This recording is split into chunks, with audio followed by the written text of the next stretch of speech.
नमस्कार, मी Payal Bhintade, dietitian and nutritionist, obesity consultant and diabetic educator. तर भरपूर पेशंटचे असे प्रश्न असतात की माझं व्हिटॅमिन डी कमी झालं आहे, B12 कमी झालं आहे, त्यामुळे मला सतत थकवा जाणवतो. तर अशा लोकांनी आहारामध्ये मशरूम सूपचा समावेश करा, की जे व्हेजिटेरियन नॉन व्हेजिटेरियन दोघेही घेऊ शकतात. कब्बर दुधामध्ये जायफळ घ्या, त्याने तुमची झोप चांगली होईल आणि हाताला किंवा पायाला येणाऱ्या मुंग्या देखील कमी व्हायला मदत होईल.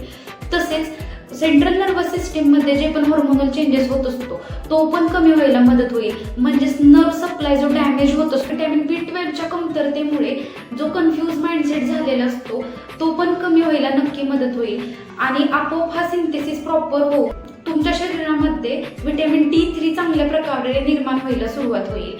तर सप्लिमेंट्स आवश्यकतेनुसार घ्या, पण विशेषतः या दोन गोष्टींचा आहारामध्ये नक्की समावेश करा. So eat smartly, stay healthy, and thank you for watching.